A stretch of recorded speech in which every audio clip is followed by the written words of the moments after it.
En se référant à cette décision qui a été prise par le président de la République, on avait adopté l'état de siège pour l'Ituri et le Nord Kivu afin de stopper, de cesser, qui est pas la guerre, de cesser les tueries et les insécurités grandissantes dans ces deux provinces. C'était ça d'abord. Mais d'aider aussi de faire restaurer le côté de l'État. Mais si nous voyons pour le moment, avec les résultats actuels, nous pensons que la population souffre du jour au jour. Il y a des tueries, des massacres. Pas plus que 2 jours passés ici, il y a eu des tueries, des massacres. Et comme si ça ne suffisait pas, il y a encore ces groupes armés étrangers, les ADF-NAL, qui maltraitent la population à ce niveau-là. Donc la population ne voit pas l'intérêt de l'état de siège.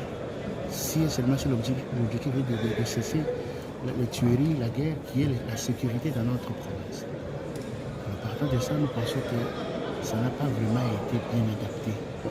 L'alternance serait quoi selon vous? L'alternance serait quoi aujourd'hui? Qu'on arrête avec l'état de siège ou on puisse réqualifier les actions sur terrain? En tout cas, par rapport à ce qui se passe sur le terrain partout, la décision de la population est de voir que cette situation cesse. Ça veut dire que qu'on revienne à la gouvernance normale, comme demande la Constitution. Surtout que nous approchons aussi aux élections présidentielles. Donc il faudrait que cette population ait aussi cette liberté, ce droit de pouvoir passer aussi, de pouvoir voter, de pouvoir choisir le président de la République, donc le gouvernement. C'est pour cette raison que nous pensons qu'il faudrait que ça cesse pour permettre à ce que les choses reviennent à la normale. Maintenant, l'insécurité qui règne, même si on redevient, comme vous voulez, à la gestion normale, mais comment faire? Qu'est-ce qu'il faut faire pour mettre fin? Parce que l'idée de cet état de siège est constitutionnel pour mettre fin à l'insécurité qui règne à l'est du RDC.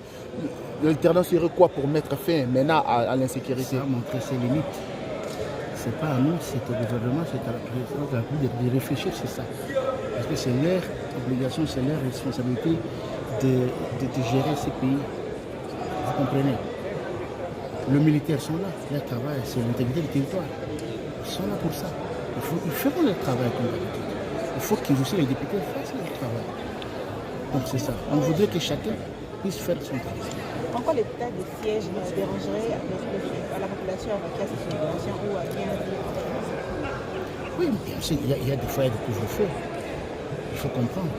En plus de l'insécurité, des tueries, et puis il y a encore de couvre-feu. Je pense que en tout cas, ça ne fait qu'aggraver la situation sur le terrain.